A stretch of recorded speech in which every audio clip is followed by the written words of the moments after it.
मित्रों, the travel talk के platform पर वाराणसी के महान विभूतियों की श्रृंखला में अभी तक आपने मुंशी प्रेमचंद्र, लहरी महाशय, त्रैलंग स्वामी, संत कबीर दास, संत रविदास, भारतेंदु हरिश्चंद्र, महाकवि श्री जयशंकर प्रसाद, शहनाई मास्टर भारत रत्न बिस्मिल्लाह खान और भारत रत्न सितार वादक पंडित रविशंकर के वीडियोस देखे हैं।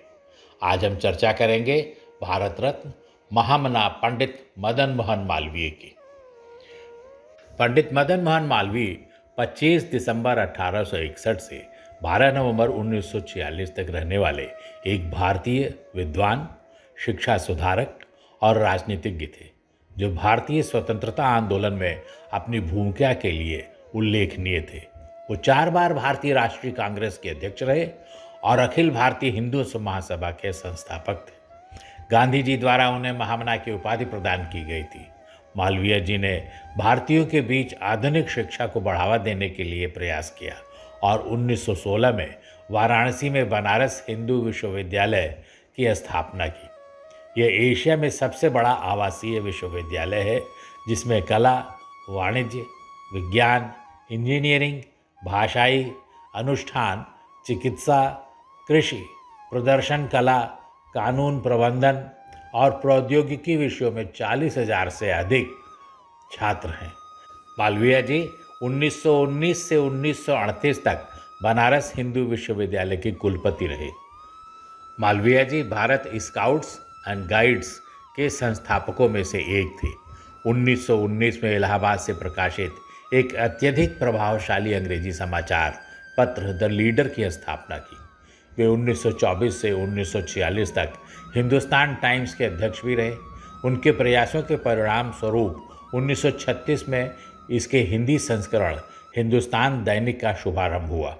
मालवीय जी के मरणोपरांत भारत के सर्वोच्च नागरिक सम्मान भारत रत्न से 2014 में सम्मानित किया गया था।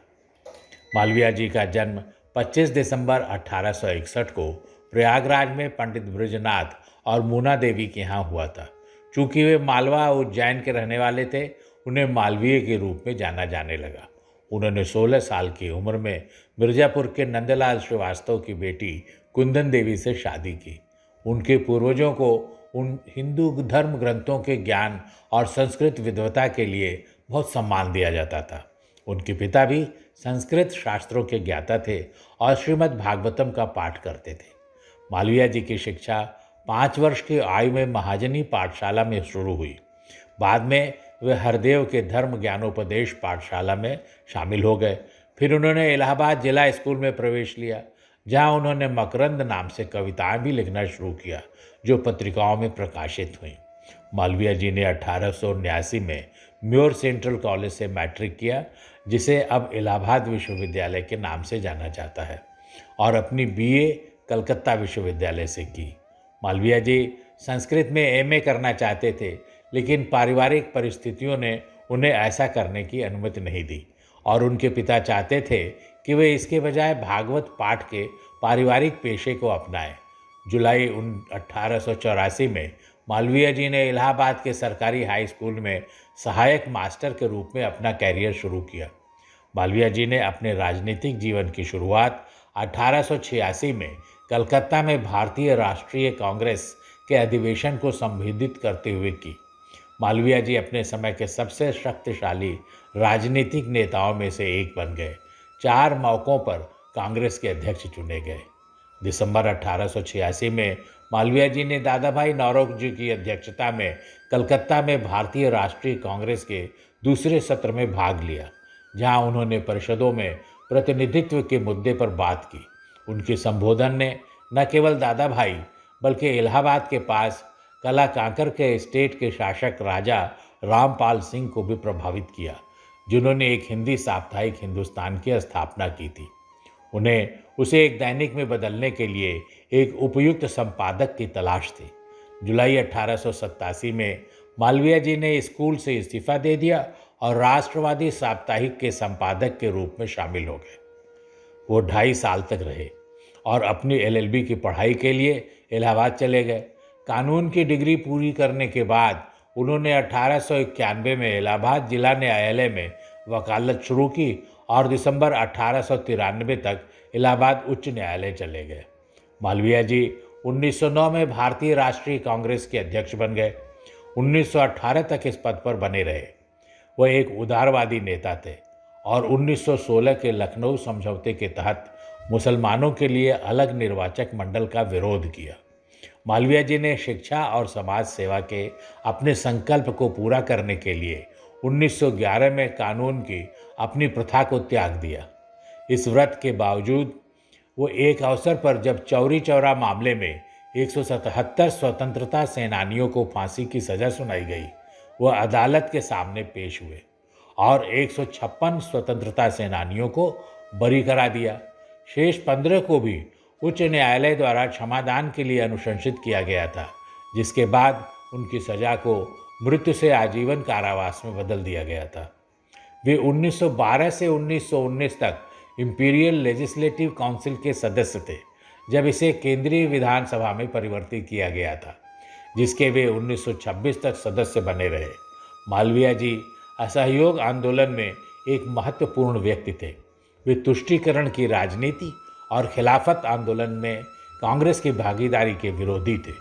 1928 में वो लाला लाजपत राय, जवाहरलाल नेहरू और कई अन्य लोगों के साथ साइमन कमीशन के विरोध में शामिल हुए, जिसे अंग्रेजों द्वारा स्थापित किया गया था। 1931 में द्वितीय गोलमेज सम्मेलन में मालवीय जी एक प्रतिनिधि थे। सरोजनी नायडू की गिरफ्तारी के बाद कांग्रेस के अध्यक्ष के रूप में नियुक्त किए जाने के कुछ ही दिनों बाद सविनय अवज्ञा आंदोलन के दौरान उन्हें 25 अप्रैल 1932 को दिल्ली में 450 अन्य कांग्रेस सेवकों के साथ गिरफ्तार किया गया। 1933 में कलकत्ता में मालवीय जी को फिर से कांग्रेस के अध्यक्ष के रूप में नियुक्त किया गया। आज़ादी से पहले मालवीय जी भारतीय राष्ट्रीय कांग्रेस के एकमात्र नेता थे जिन्हें 4 कार्यकाल के लिए उनके अध्यक्ष के रूप में नियुक्त किया गया था। 24 सितंबर 1932 को अल्पसंख्यकों की पृथक निर्वाचक मंडल देने के सांप्रदायिक अधिनिर्णय के विरोध में मालवीय जी और माधव श्रीहरि अणे जी ने कांग्रेस छोड़ दी और कांग्रेस राष्ट्रवादी पार्टी की स्थापना की। पार्टी ने 1934 में केंद्रीय विधायिका के लिए चुनाव लड़ा और 12 सीटों पर जीत हासिल की। 1924 में मालवीय जी ने राष्ट्रीय नेताओं लाला लाजपत राय, M.R. जयकर और उद्योगपति घनश्याम दास बिरला की मदद से द हिंदुस्तान टाइम्स का अधिग्रहण किया और इसे एक असामयिक बंदी से बचा लिया। मालवीय जी 1924 से 1946 तक हिंदुस्तान टाइम्स के अध्यक्ष थे। उनके प्रयासों के परिणाम स्वरूप 1936 में इसके हिंदी संस्करण हिंदुस्तान की शुरुआत हुई। अब यह अखबार बिरला परिवार के स्वामित्व में है।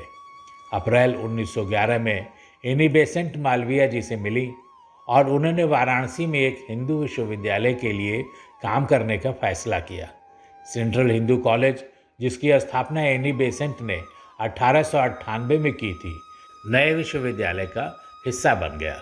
इस प्रकार बनारस हिंदू विश्वविद्यालय या BHU की स्थापना 1916 में एक संसदीय कानून BHU अधिनियम 1915 के अनुसार हो गई।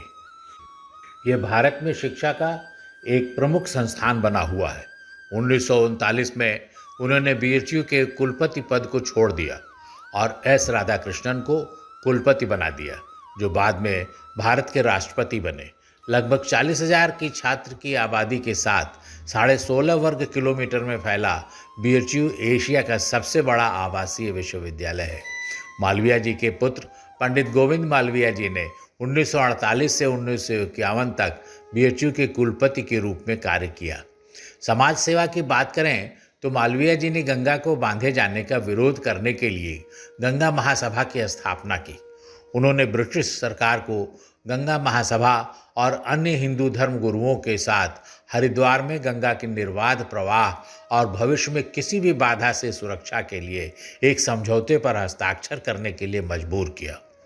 इस समझौते को अविरल गंगा रक्षा समझौता 1916 के रूप में जाना जाता है। मालवीय जी ने अस्पृश्यता के दूर करने और हरिजन आंदोलन को दिशा देने में महत्वपूर्ण भूमिका निभाई। हरिजन सेवक संघ की स्थापना 1933 में एक बैठक में हुई थी, जिसकी अध्यक्षता पंडित मालवीय जी ने की थी। मालवीय जी ने जोर देकर कहा, यदि आप मानव आत्मा की आंतरिक पवित्रता को स्वीकार करते हैं तो आप या आपका धर्म किसी भी व्यक्ति के स्पर्श या संगति से कभी अशुद्ध या अपवित्र नहीं हो सकता। उन्होंने 15 दिसंबर 1889 को इलाहाबाद में अपने मित्र लाला ब्रजमोहन जी भल्ला के साथ भारती भवन पुस्तकालय की स्थापना की। 1901 में मालवीय जी ने इलाहाबाद में हिंदू छात्रावास नामक एक लड़कों के छात्रावास की स्थापना की। हृदयनाथ कुंजरू, गिरिजा शंकर वाजपेयी, एनी बेसेंट और जॉर्ज अरुंडेल के सहयोग से मालवीय जी ने अखिल भारतीय सेवा समिति नामक एक संगठन शुरू किया। सेवा भारती इकाई के तहत स्काउटिंग गतिविधियों का संचालन करने के लिए मालवीय जी के प्रयासों से उपमहाद्वीप से स्काउटिंग इकाइयां हिंदुस्तान स्काउट्स एसोसिएशन बनाने के लिए एक साथ आईं। बाद में डॉक्टर बेसेंट द्वारा प्रबंधित भारत में गाइड्स एसोसिएशन भी Hindustan scouts and guides association के गठन में शामिल हो गया। मालवीय जी ने स्काउटिंग में माँ मोमा शॉर्ट कोट गुप्त भाषा का भी उल्लेखनीय योगदान दिया, जो अब दुनिया भर में व्यापक रूप से उपयोग की जाती है। माँ मोमा नाम उनके नाम के पहले अक्षर से लिया गया था। सत्यमेव जयते का नारा भी मालवीय जी की विरासत है। दिल्ली में 1918 के भारतीय राष्ट्रीय कांग्रेस के अधिवेशन की अध्यक्षता करते हुए उन्होंने घोषणा की कि मुंडक उपनिषद का यह वाक्यांश राष्ट्र के लिए नारा होना चाहिए, सत्यमेव जयते। मालवीय जी ने हर की पौड़ी हरिद्वार में पवित्र गंगा नदी की आरती की परंपरा शुरू की, जो आज भी की जाती है।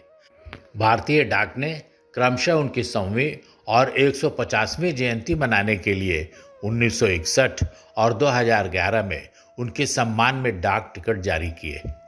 मालवीय जी के आदमकद चित्र का अनावरण भारत के संसद के सेंट्रल हॉल में भारत के तत्कालीन राष्ट्रपति डॉक्टर राजेंद्र प्रसाद द्वारा किया गया था और एक आदमकद प्रतिमा का अनावरण 1961 में भारत के तत्कालीन राष्ट्रपति डॉक्टर एस राधाकृष्णन द्वारा BHU के सामने स्थापित किया गया था।